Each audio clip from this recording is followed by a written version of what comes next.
சிவலிங்காபுரம்ங்கிற கிராமத்துல வானிலை ரொம்ப வெப்பமா இருந்துச்சு.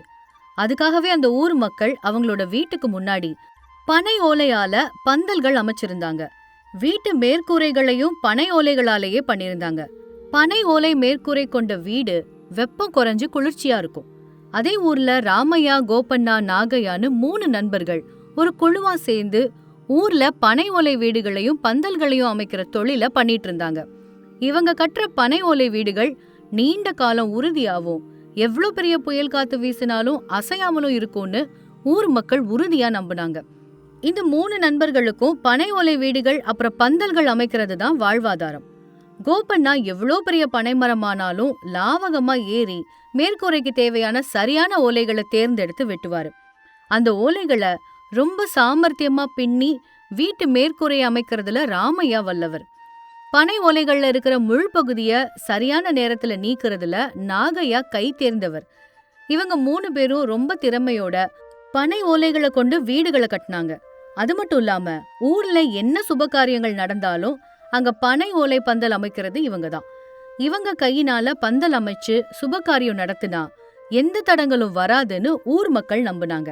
இப்படி அந்த ஊருக்குள்ள இந்த 3 நண்பர்களுக்கும் ஒரு நல்ல பேர் இருந்துச்சு. ஒரு நாள் பூஷையாங்கிறவரோட வீட்டு மேற்கூரைய மாத்திர வேலைய இந்த 3 பேரும் ஒத்துக்கிட்டாங்க.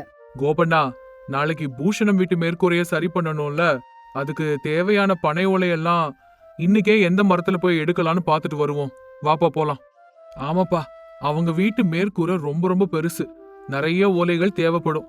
முன்னாடியே போய் பாத்துட்டு வர்றது நல்ல யோசனை தான். பாக்கலான்னு சொல்லிட்டு இங்கே நின்னா எப்படி? வாங்க, பனங்காட்டுக்கு போய் எந்த மரத்து ஓலை எல்லாம் நல்லா இருக்குன்னு பாத்துட்டு வரலாம். இப்படி 3 சிநேகிதர்களும் சேர்ந்து பனந்தோப்புக்கு போனாங்க. மொத்தமா சுத்தி பார்த்துட்டு சில குறிப்பிட்ட மரங்கள்ல இருந்து ஓலைகளை எடுக்கலான்னு தீர்மானம் பண்ணாங்க. இந்த மரத்தோட ஓலைகளை நாளைக்கு காலையில வந்து எடுத்துட்டு போலாம். இது மேற்கூரை முழுக்க போதுமானதா இருக்கும். ஆனா நிறைய ஓலை வெட்டணும். அதனால காலையில கொஞ்சம் சீக்கிரமா கிளம்பி வருவோம். இல்லைன்னா கூரை மொத்தத்தையும் மாத்தி முடிக்கிறதுக்கு ரொம்ப தாமதமாயிடும். ஆமாமா, நாளை காலையில வரும்போது நம்ம மாட்டு வண்டியை எடுத்துட்டு வருவோம். ஓலை எல்லாத்தையும் ஒரே நேரத்துல தூக்கிட்டு போக முடியாதுல்ல. இப்படி 3 பேரும் பேசிட்டு அடுத்த நாள் வேலைய பத்தி திட்டமிட்டுட்டு அங்க இருந்து கிளம்பி போனாங்க. மறுநாள் அதிகாலையிலேயே 3 நண்பர்களும் மாட்டு வண்டியில பனந்தோப்புக்கு வந்து சேர்ந்தாங்க. ஓலைகளை வெட்டுற வேலைய தொடங்கினாங்க. கோபண்ணா ரொம்ப சாமர்த்தியமா பனைமரங்கள்ல ஏறுவாரு. மேற்கூரைக்கு தேவையான ஓலைகளை மட்டும் தேர்ந்தெடுத்து தேவையான அளவுல வெட்டி போடுவாரு. கீழே இருக்கிற நாகையா அரிவாளால ஓலைகள்ல முள் பகுதிகளை நீக்குவாரு. ராமையா அத வண்டியில ஏத்துவாரு. 3 பேரும் சேர்ந்து வேலை பார்த்தாங்க. இப்படி கொஞ்ச நேரம் கழிச்சு அந்த வீட்டுக்கு தேவையான எல்லா ஓலைகளையும் எடுத்துக்கிட்டு அத வண்டியில ஏத்திக்கிட்டு 3 பேரும் கிளம்புனாங்க. பூஷையாவோட வீட்டை அடைஞ்சாங்க. பூஷையா, உங்க வீட்டு மேற்கூரைய மாத்திர வேலைக்கு நாங்க இன்னைக்கு வந்துட்டோம். வீட்டுல இருக்கிற பொருட்கள் எல்லாத்தையும் ஒரு ஓரமா ஒதுக்கி வச்சிட்டீங்களா? என் மனைவி கனகம் அந்த வேலையில தான் இருக்கா. வீட்டுல இருக்கிற பொருள் எல்லாத்தையும் ஒதுக்கி வச்சிட்டு இருக்கா. அதுக்குள்ள நீங்க உங்க வேலைய ஆரம்பிங்கப்பா. இதுக்கிடையில அவங்க வண்டியில கொண்டு வந்த பனை ஓலைகளை வரிசையா எடுத்து அடுக்க ஆரம்பிச்சாங்க. ராமையா வீட்டோட மேற்கூரையின் மேல ஏறினாங்க. பழைய ஓலைகளை நீக்கி கீழே எறிஞ்சாங்க. கீழே இருந்து கோபண்ணா அப்புறம் நாகையா கொண்டு வந்த ஓலைகளை ராமையாட்ட கொடுத்தாங்க. ராமையா வீட்டோட மேற்கூரைய மிக நேர்த்தியா அமைச்சாரு. 3 பேரும் மும்முரமா வேலை பார்த்துட்டே இருந்தாங்க. வீட்டோட மேற்கூரை வேலை முடியறதுக்கும் மதிய உணவு நேரம் ஆறதுக்கும் சரியா இருந்துச்சு. பூஷையா இவங்க 3 பேருக்கும் மதிய உணவு தயார் பண்ணி அவங்கள வீட்டுக்குள்ள கூப்பிட்டாரு. ராமையா, நீங்க 3 பேரும் சாப்பாடு சாப்பிட்டுட்டு தான்ப்பா போனோம். கண்டிப்பா வரோம் ஐயா. நாங்க கட்டின பனை ஓலை வீட்டுல உட்கார்ந்து சாப்பிடாம போயிடுவோமா? அது எங்களோட சம்பிரதாயமும் கூட. நாங்க எந்த பனை ஓலை வீட்டை கட்டி முடிக்கிறோமோ அந்த வீட்டுல முதல்லா சாப்பாடு சாப்பிட்டுட்டு தான் போவோம். ஆ அந்த விஷயம் எனக்கு நல்லாவே தெரியும். அதனாலதான் நீங்க வேலைய முடிக்கிற நேரத்துல நானும் என்னோட சமையலை முடிச்சிட்டேன். கை கால் எல்லாம் கழுவிட்டு வாங்க, எல்லாரும் சேர்ந்து உட்கார்ந்து சாப்பிடலாம். கனகம் இப்படி சொன்னான். வீட்டை சுத்தம் செஞ்சு கை கால் எல்லாத்தையும் கழுவிட்டு எல்லாரும் அந்த பனை ஓலை வீட்டுல உட்கார்ந்து சாப்பிட ஆரம்பிச்சாங்க. கனகம் எல்லாருக்கும் சாப்பாடு பரிமாறினா. புது பனை ஓலை நல்ல நறுமணம் வீசுது இல்ல? நிறைய மக்களுக்கு பனை ஓலையோட மனத்தை கண்டுபிடிக்க தெரியாது. கொஞ்சம் பேருக்கு மட்டும்தான் அது தெரியும். ஆமாங்க, பனை ஓலை நல்ல நறுமணம் கொண்டது. பனை ஓலையால விசிறி செஞ்சு வீசிக்கிட்டோம்னா அதுல இருந்து வர்ற காற்று குளிர்ச்சியாவும் நறுமணமாவும் இருக்கும். அது மட்டும் இல்லைங்க, பனை ஓலை பாயில படுத்தா எவ்வளவு சுகமான தூக்கம் வரும்னு தெரியுமா? நீங்க எல்லாம் சொல்றத வச்சு பார்த்தா ஒரே ஒரு பனை மரத்தினால இவ்ளோ பயன்களான்னு எனக்கு ஆச்சரியமா இருக்குப்பா. இது மட்டும் இல்ல, இன்னும் சொல்லிக்கிட்டே போலாம், அவ்வளோ பயன்கள் இருக்கு. ஆமா, பனை மரத்துல இருந்து கிடைக்கிற அந்த பதநீர் உடம்புக்கு எவ்வளவு குளிர்ச்சி தரும் தெரியுமா? அதே போல பனை மரத்தடிய வீட்டு தூண்களாவே பயன்படுத்துவாங்க. அது மட்டும் இல்ல, சின்ன சின்ன கால்வாய்களுக்கு குறுக்க பாலம் மாதிரி பனை மரத்தை தான் வெட்டி போடுவாங்க. இவங்க எல்லாரும் பேசினதை கேட்டுக்கிட்டே சிரிச்சுக்கிட்டே கனகம் அந்த இடத்துக்கு வந்து, நீங்க எல்லாரும் சேர்ந்து பனைமரத்தோட வரலாறையே சொல்லிட்டீங்க.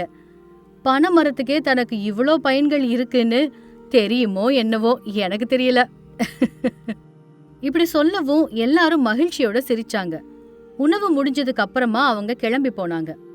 ராமையா, கோபண்ணா அப்புறம் நாகையா வீடு திரும்பும் போது வழியில கிராம தலைவர் கோட்டையாவை சந்திச்சாங்க. கிராம தலைவரும் இவங்க 3 பேரை சந்திக்கிறதுக்கு தான் வழியிலேயே காத்துட்டு இருந்தாரு. அட ராமையாவா, உங்க 3 பேரை பாக்குறதுக்கு தான் வந்தேன். நீங்களே எதிர்ல வந்துட்டீங்க. தலைவரையா, நீங்க எங்களுக்காக எதிர்பார்த்துட்டு இருந்தீங்களா? என்ன செய்யணுமோ சொல்லுங்கய்யா. நம்ம ஊர் கோயில்ல சுவாமியோட திருக்கல்யாணம் நடக்க போகுது. வழக்கம் போல ஊர் மக்களுக்கு எல்லாத்துக்கும் விருந்து ஏற்பாடு செய்யறோம். ஊர் மக்கள் எல்லாரும் விருந்து சாப்பிடணும்னா எவ்வளோ பெரிய பந்தல் போடணும்னு உங்களுக்கே தெரியும்ல. அந்த பந்தலை பத்தி பேசிட்டு போலான்னு தான் உங்களை தேடி வந்துட்டு இருந்தேன். நீங்க தான்ப்பா அதை சிறப்பா பண்ணி கொடுக்கணும். தலைவரையா, இந்த ஊர்ல பந்தல் போடுறதுன்னா அது நாங்க தான் போடணும். இது எல்லாருக்கும் தெரிஞ்ச விஷயம் தானே.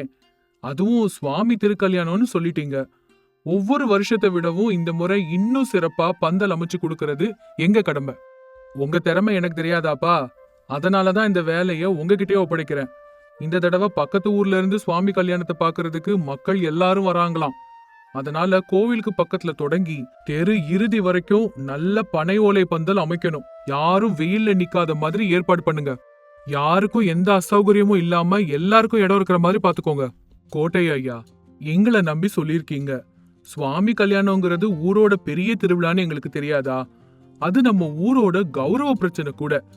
எந்த குறையும் இல்லாம நீங்க சொன்ன மாதிரியே சிறந்த முறையில நாங்க வேலை எல்லாத்தையும் முடிச்சிடுவோம். எனக்கு தெரியும்யா, நீங்க 3 பேரும் சிநேகிதர்கள். நீங்க 3 பேரும் ஒரே மாதிரி தான் வார்த்தை கொடுப்பீங்க. ஒருத்தர் வாக்கு கொடுத்தா 3 பேரும் அதை சரியா செஞ்சு முடிப்பீங்க. உங்களோட நட்பு என்னன்னைக்கும் இதே மாதிரி நிலைச்சிருக்கணும். சாமி கல்யாணத்தை முன்னிட்டு நீங்க பந்தல் போடுற வேலைய சீக்கிரம் ஆரம்பிங்க. உங்களுக்கு செய்யறதுக்கு நிறைய வேலை இருக்கும். ஏதாவது தேவைன்னா என்ன வந்து கேளுங்க. சரிங்க தலைவரையா, இந்த பொறுப்பு எல்லாத்தையும் நான் கவனிச்சுக்கிறேன். இப்படி 3 பேரும் ஊர் தலைவருக்கு வாக்கு கொடுத்தபடி சுவாமி கல்யாணத்துக்கு 4 நாளைக்கு முன்னாடியே பந்தல் பணிய ஆரம்பிச்சுட்டாங்க. காட்டுக்கு போய் உறுதியான மரங்களை எடுத்துட்டு வந்து வீதி முழுக்க குழிகளை தோண்டி தூண்களை நட்டு வச்சாங்க. அடுத்த நாள் சிறந்த பனை ஓலைகளை தேடி பிடிச்சு கொண்டு வந்து 3வது நாளே பந்தல் வேலைய முழுமையா முடிச்சிட்டாங்க. அத பார்த்த கோடையா அப்புறம் ஊர் மக்கள் எல்லாரும் ஆச்சரியத்துல அப்படியே உறைஞ்சு போயிட்டாங்க. அவங்களோட அற்புதமான வேலைய பார்த்து ஊர் மக்கள் எல்லாரும் பாராட்டினாங்க. அற்புதம் ராமையா, நீங்க 3 பேரும் சேர்ந்து பந்தல ரொம்ப அழகா அமைச்சிருக்கீங்க. வீதி முழுக்க ஒரு கூரைக்கு அடியில இருக்கிற மாதிரி நேர்த்தியா அருமையா பண்ணிருக்கீங்க. உங்க கையில ஏதோ வித்து இருக்கு. போன வருஷத்தை விட இந்த வருஷம் ரொம்ப அற்புதமா வந்திருக்கு. இதுல என்ன இருக்கு கோட்டையா ஐயா? இது எல்லாம் கடவுளோட அருள் தான். அவர் தான் எங்களை கொண்டு வந்து இந்த வேலையை செய்ய வச்சிருக்காரு. நாங்க வெறும் கருவிதான். நீங்க சொன்னபடியே ஒரு நாளைக்கு முன்னாடியே வேலையை முடிச்சு கொடுத்துட்டீங்க. சுவாமியோட கல்யாணம் ஜெகஜோதியா நடக்க போகுது.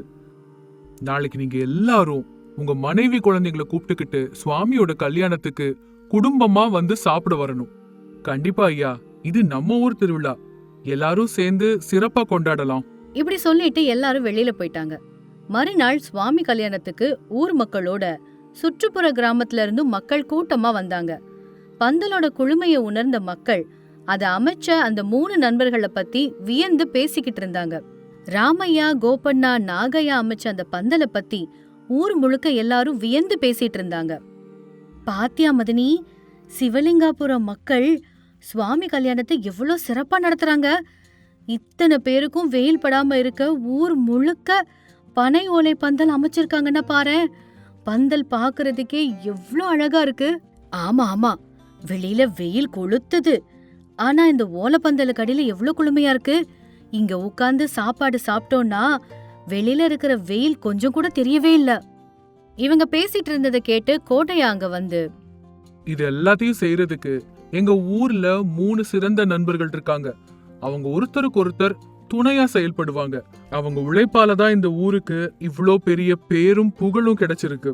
அங்க இருந்த எல்லாருக்கும் ராமையா, கோபண்ணா, நாகையாவ கோட்டையா அறிமுகம் பண்ணி வச்சாரு.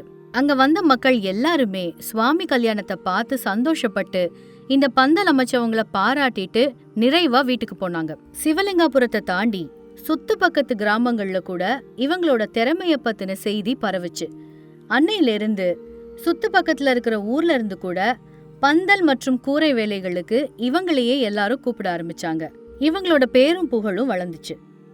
கொஞ்ச நாட்கள் கழிச்சு 3 சிநேகிதர்களும் வேலையில இருந்த போது பூஷையா அவங்கள பாக்குறதுக்காக வந்தாரு. என்னப்பா நாகையா, இப்பெல்லாம் உங்க 3 பேரையும் ஊர்ல அவ்வளவா பார்க்கவே முடியறது இல்லையே. அப்படிலாம் ஒண்ணும் இல்ல பூஷையா. சுவாமி கல்யாணத்துக்கு அப்புறமா சுற்றுப்புற ஊர்கள்ல இருந்து எங்களோட பணித்திறனை பற்றி தெரிஞ்சுக்கிட்டாங்க. எங்க பந்தல் போடணும்னாலும் கூரை வேயணும்னாலும் எங்களை தான் கூப்பிடுறாங்க.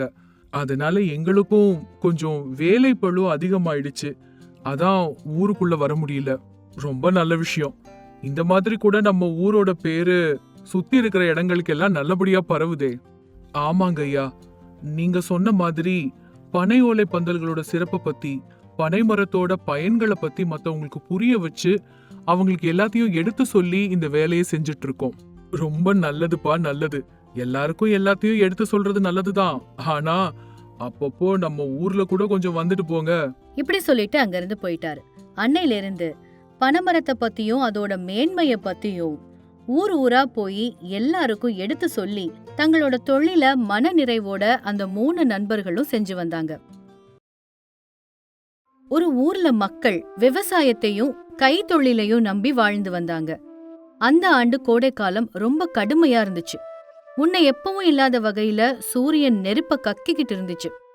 காலையில 8 மணிக்கே மக்கள் வெளியில காலடி எடுத்து வைக்கவே பயப்படுற நிலை இருந்துச்சு. குளங்கள், கிணறுகள் எல்லாமே வத்தி போச்சு. கால்நடைகளும் பறவைகளும் தாகத்தால தவிச்சுது. அந்த ஊர்ல தான் ராமையா அப்படிங்கிற ஒரு ஏழை விவசாயி தன்னோட மனைவி சீதம்மாவோட வாழ்ந்து வந்தாரு. ராமையா ரொம்பவும் கடினமா உழைக்கக்கூடியவரு, இரக்க குணமுள்ளவரு. ஒரு நாள் ராமையா வேர்வைய தொடச்சிக்கிட்டே சீதம்மா கிட்ட இந்த மாதிரி சொன்னாரு. என்ன சீதம்மா, இந்த வருஷம் வெயில் ரொம்ப ரொம்ப கொடுமையா இருக்கு. மேல இருந்து சூரியன் நெருப்பு மழையா கொட்டுறது மாதிரி இருக்கு. வயல்ல 1/2 மணி நேரம் வேலை செஞ்சாலே உடம்புல இருக்கிற தெம்பெல்லாம் ஆவியா பறந்து போற மாதிரி இருக்கு. ஆமாங்க, வீட்ல இருக்கிற கல்லு சுவரு கூட பகல் ராத்திரின்னு வித்தியாசம் இல்லாம எரியுது. காத்து இல்லாம மூச்சு விடுறதுக்கே கஷ்டமா இருக்கு. நீங்க இந்த சுட்டரிக்கிற வெயில்ல வேலைக்கு போறது எனக்கு மனசுக்கு கஷ்டமா இருக்கு. ஏதாவது வேலை இருந்தா காலையிலேயே போயிட்டு வெயில் ஏறதுக்கு முன்னாடியே வீட்டுக்கு திரும்பி வந்துடுங்களேன். அப்படி சொன்னா எப்படி சீதம்மா? வயல்ல ஏர் உழுதே 1 வாரம் ஆக போகுது. மண்ணெல்லாம் பாளம் பாளமா வெடிச்சு போயிருக்கு. இப்போ அந்த மண்ணை சரி செய்யலன்னு வச்சுக்கோயேன், நாளைக்கு மழை காலம் வந்தாலும் விதை விதைக்க வயல் பயன்படாம போயிடும். நமக்கு இருக்கிறது அந்த 3 ஏக்கர் நிலம் மட்டும் தானே. அதுல வர்ற வருமானத்துல தான் நம்ம பொழப்ப ஓட்டணும். கஷ்டமா இருந்தாலும் போய்தான் ஆகணும். வேற வழி என்ன இருக்கு? சாப்பாடு மூட்டையை கட்டுமா, நான் எடுத்துட்டு கிளம்புறேன். சரிங்க, குறைஞ்சபட்சம் தலைக்கு துண்டு வச்சாவது கட்டிக்கோங்க. தண்ணி பாத்திரம் நிறைய தண்ணி ஊத்தி குடுக்கறேன். மர நிழல்ல அப்பப்போ கொஞ்சம் ஓய்வெடுங்க. மெதுவா வேலைய பார்த்தா போதுங்க. அப்படியே ராமையா தண்ணீர் பாத்திரத்தையும் சாப்பாடு மூட்டையையும் எடுத்துக்கிட்டு வயலுக்கு போனாரு. பக்கத்து வயல்ல ரங்கன்னு இன்னொரு விவசாயியும் வேலை செஞ்சிட்டு இருந்தாரு. 2 பேரும் கொஞ்ச நேரம் பேசிக்கிட்டாங்க. என்னப்பா ராமையா, உச்சி வெயில் அடிக்குது. சூரியன் தலைக்கு மேலேயே வந்துட்டான். ஆனாலும் இப்படி கலப்பைய புடிச்சுக்கிட்டு ஏன் கஷ்டப்படுற? வெயில்ல உனக்கு தோல் எல்லாம் எரியலையா? கொஞ்ச நேரம் அந்த புளிய மரத்தடியில உட்கார்ந்து ஓய்வெடுக்கலாம்ல. ஏன் இவ்ளோ கஷ்டப்படுற? என்ன பண்ண சொல்ற ரங்கன்? ஏழைக்கு வெயிலானாலும் மழையானாலும் குளிரானாலும் கஷ்டப்பட்டு தானே ஆகணும். இந்த வரப்புல மண்ணு ரொம்ப கெட்டியா போயிருக்கு. இத தோண்டி சரி செஞ்சுட்டா வேலை முடிஞ்சிடும். நாளைக்கு கொஞ்சம் ஓய்வு எடுத்துக்கலாம். நீ போயிட்டு நிழல்ல உட்காரு, நான் இந்த வேலை எல்லாத்தையும் முடிச்சிட்டு வரேன். இப்படி சொல்லவும் ரங்கன் அந்த மரத்தடிக்கு போயிட்டான். ராமையா சுட்டரிக்கிற வெயில்ல மண்வெட்டியால நிலத்தை தோண்டிக்கிட்டே இருந்தான். வெயில் தாக்கத்தால அவர் உடல்ல இருந்து வேர்வை நதி மாதிரி வழிஞ்சுது. தாகத்தால தொண்டை வறண்டு போச்சு. கொண்டு வந்த தண்ணி எல்லாமே அதுக்குள்ள சூடாயிடுச்சு. ஆனாலும் வேலைய முடிக்கணுங்கிற உறுதியோட தோண்டிக்கிட்டே இருந்தான். திடீர்னு அவரோட மண்வெட்டிக்கு அடியில ஏதோ பலமா மோதுற சத்தம் கேட்டுச்சு. அவன் ஆச்சரியப்பட்டு தனக்கு தானே, என்ன இது, மண்வெட்டில ஏதோ பலமா தட்டுப்படுது. ஒருவேளை பெரிய கல் ஏதாவது இருக்குமோ? இன்னும் கொஞ்சம் பக்கத்துல தோண்டி பார்க்கலாம். அப்படி நினைச்சு ராமையா மண்ண பக்கவாட்டுல தோண்டி பார்க்க அங்க ஒரு பழைய காலத்து பெரிய மண்பானை தெரிஞ்சுது. அந்த பானை மேல ஒரு மூடியும் பலமா மூடப்பட்டிருந்துச்சு. ராமையா ரொம்பவும் ஆச்சரியப்பட்டு, இங்க மண்பானை எப்படி வந்துச்சு? அதுவும் இவ்ளோ ஆழத்துல புதைஞ்சிருக்கு. இதுல யாராவது புதையல் வச்சிருப்பாங்களா என்ன? ஏழைய ஏளனம் செய்ய கடவுள் எனக்கு கல்லையும் மண்ணையும் கொடுத்திருக்காரா? பார்க்கலாம், உள்ள என்ன இருக்கு. இப்படி நினைச்சு ராமையா ரொம்ப ஆர்வத்தோட குடத்துக்கு மேல இருந்த மண்ணை தொடச்சு மூடிய திறந்தான். மூடிய திறந்த உடனே திடீர்னு அந்த குடத்துல இருந்து ரொம்பவும் குளிர்ச்சியான பனிச்சரிவு மாதிரி காத்து அவன் முகத்துல வீசுச்சு. ராமையா ஆச்சரியத்துல அப்படியே ஒரு அடி பின்னாடி வச்சான். ஒரு நிமிஷம் அவனுக்கு என்ன நடக்குதுன்னே புரியல. அப்படியே அவன் கண்ணை பெருசா விரிச்சு, இதென்ன, இவ்ளோ கடுமையான வெயில்ல இந்த குடத்துல இருந்து அவ்ளோ குளிர்ச்சியான காத்து வருது. பனிமலைக்கு நடுவுல இருக்கிற மாதிரி குளிர்ச்சியா இருக்கே. உள்ள அப்படி என்னதான் இருக்கு? இப்படி நினைச்சு ராமையா அந்த குடத்துக்குள்ள எட்டி பார்த்தான்.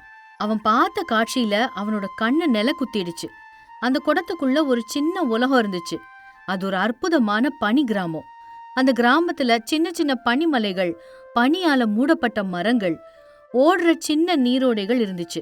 அந்த கிராமத்துக்கு மேல எப்பவும் பனி பொழிஞ்சுக்கிட்டே இருந்துச்சு. குடத்துல இருந்து வர்ற காத்து அந்த பனி கிராமத்தோட குளிர்ச்சியையே சுமந்து வந்துச்சு. குடத்துக்குள்ள இப்படி ஒரு மாய உலகம், அதுவும் குளிர்ச்சியான உலகம் இருக்க முடியுமான்னு ராமையாவுக்கு புரியவே இல்ல.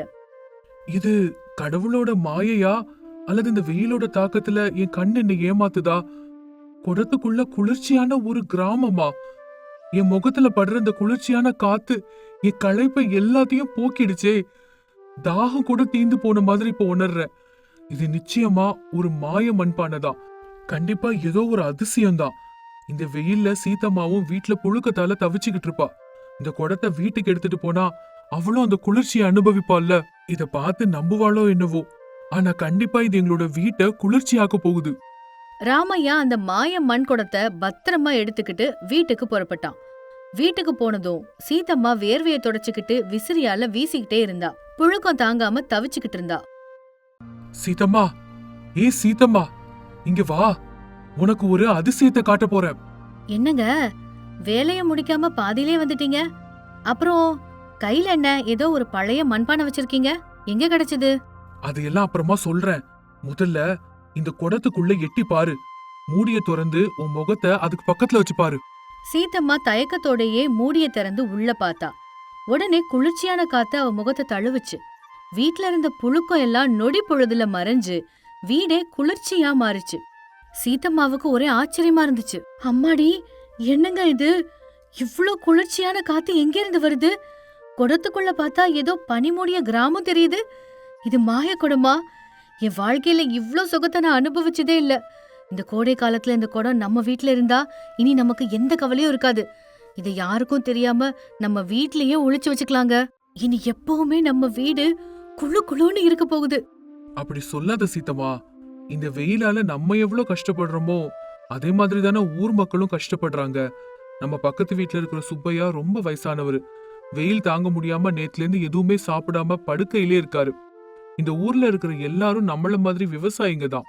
கடினமா உழைக்க கூடியவங்க தான். இந்த குளிர்ச்சியான காத்தை நம்ம மட்டும் அனுபவிக்கிறது சுயநலம் இல்லையா?